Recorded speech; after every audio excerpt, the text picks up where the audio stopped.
These are the 3 Midi scale sets in the 25th anniversary of LEGO Star Wars Starship Collection. The Millennium Falcon, Tantive IV, and Invisible Hand. Join me today as we take a closer look at these iconic ships and decide which ones are worth the price tag. All 3 of these 25th anniversary sets are available right now from LEGO.com. As part of the branded Starship collection, they all share a similar theme and similar box art. I'm a big fan of the themed box art, and I think it showcases the sets perfectly. First up is the Millennium Falcon. It's a 921-piece set that's retailing for $84.99 USD. LEGO does recommend all 3 of these sets for age 18+ builders, which is kind of interesting given that none of them feature super advanced techniques. It's hard to beat such an iconic starship, and if you don't have the space in your house or in your budget to afford the UCS Falcon, this is a very nice alternative. It's a highly detailed model, captures a lot of the features of the Falcon very well. The Falcon is also notable as having the highest piece count of these 3 Starship Collection sets. Next up is the Tantive IV. It's a 654-piece set that's retailing for $79.99 USD. The Tantive IV, absolutely an iconic ship, and for many of us, the very first ship that we see on screen as part of the Star Wars franchise. So really a no-brainer choice for this 25th anniversary Starship Collection. I think this one has a well-deserved place on the list. I do also like that this model is mostly white with the red accents versus the gray of the other 2 models. Really does break up the color a little bit, and for the relatively low piece count, I was actually surprised at the overall size of this model. And lastly, the Invisible Hand. It's a 557-piece set that's retailing for $49.99 USD, and once again recommended for age 18+ builders.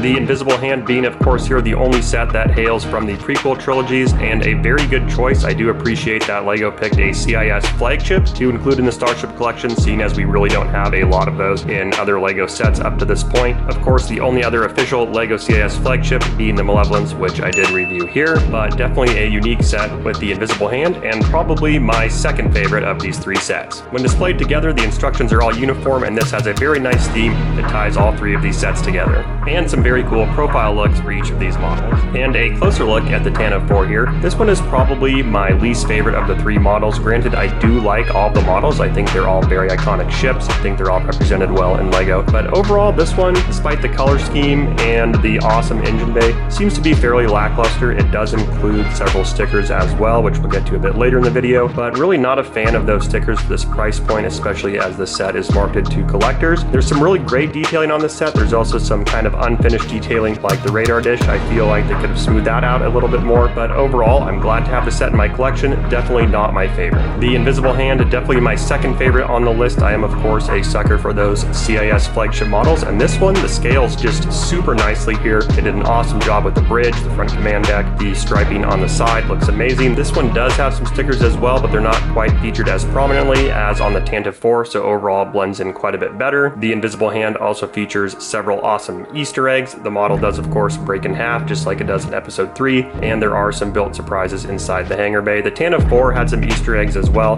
They are much more hidden. You wouldn't know they were there from the outside of the model. The Invisible Hand, I think, overall aesthetically looks much better as a finished product here. And the overall #1 undisputed champion, of course, being the Millennium Falcon, such an iconic ship and notable for all printed pieces. So my wife actually built this one, and I said, wow, you did a great job placing the stickers there, and she said, what stickers are you talking about? So I really didn't know that, but this one doesn't have any stickers at all, and you definitely notice that quality in the final product. LEGO absolutely nailed the scale here, and the ship is instantly recognizable here. They did a great job with the quad guns on the top, and then of course the rear engines and hyperdrive, just recreating that iconic blue look as well. I think for the piece count and price and overall value, this is definitely the #1 of these 3 sets. So with all 3 of these being 25th anniversary sets, they do have these custom printed name plaques, which is a very nice touch. These are very nice features to have. There you can see some stickers on the side of the Tantive IV. Overall, despite not being my favorite model, this does not mean that this is a bad set. It just kind of seems like a hefty price tag for what you are getting here. I know that some people don't like the looks of the overall cockpit of the ship. I think it looks fine here. It does look maybe a tad small,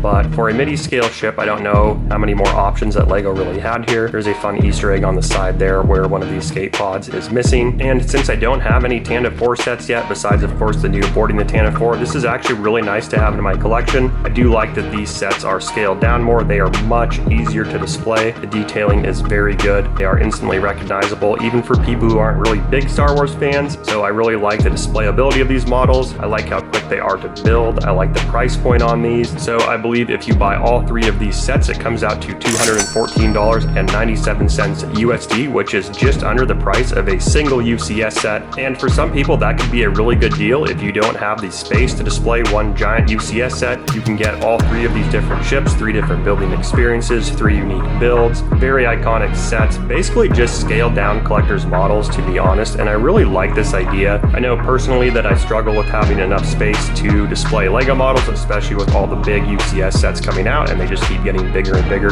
So the mini scale size and price point is very, very nice for collectors, or perhaps people who don't want to take up an entire room in their house with Lego, or they want to have sort of a tasteful display to add around their house without being kind of in your face here. And the invisible hand here, once again, kind of hitting that sweet spot in features and price point, coming in at just $50 USD. This is actually a really nice display model. If you didn't want to spend a lot of money and you wanted to pick out one of these sets, I think this would be your go-to one. Of course, absolutely, if you could spring just a little bit more money, I would definitely pick the Falcon if you could only get one of these sets, invisible hand being there a close second. And then of course Tantive IV, if you're just going for the set or you like to collect them, or perhaps you're just a fan of that style of ship, then absolutely I would go ahead and add that one on. But it is hard to beat this well-crafted CIS flagship here. And overall, with all of these models here, LEGO did an incredible job with the detailing and matching the overall look to that we see in the movies. Now, all 3 of these sets side by side here, you can see some of the size difference here already. The Falcon, despite having the highest of the piece count, isn't particularly bigger as far as overall size. A lot of those pieces are used for smaller detailing and the bulk of the ship, as it is definitely wider than the other 2 here. You can see that the invisible hand with the smallest piece count and the lowest priced is also the smallest of these ships in physical size as well, but not too much smaller, so their physical dimensions are all actually pretty similar here. Once again, although this might not scale directly to the size of these in the movies, it does make them consistent for displaying in your home. So I think that was a good idea for LEGO to sort of standardize them based on the physical measurements versus the actual size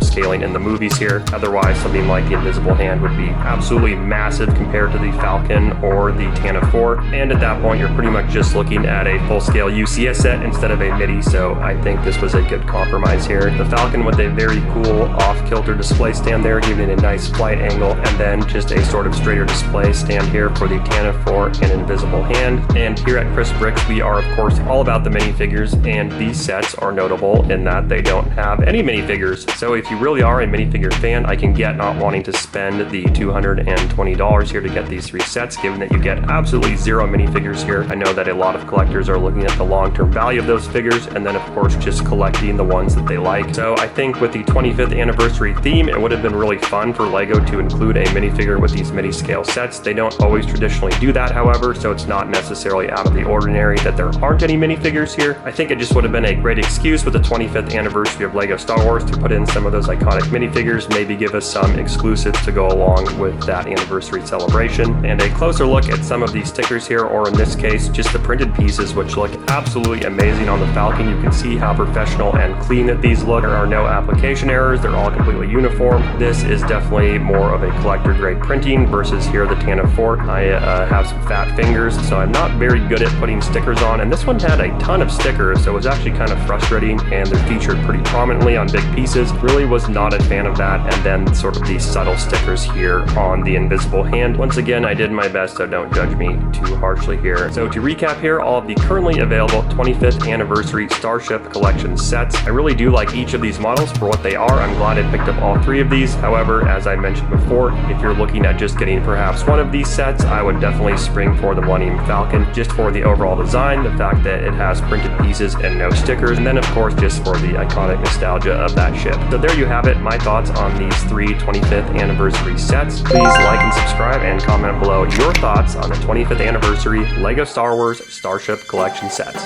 Thanks for stopping by.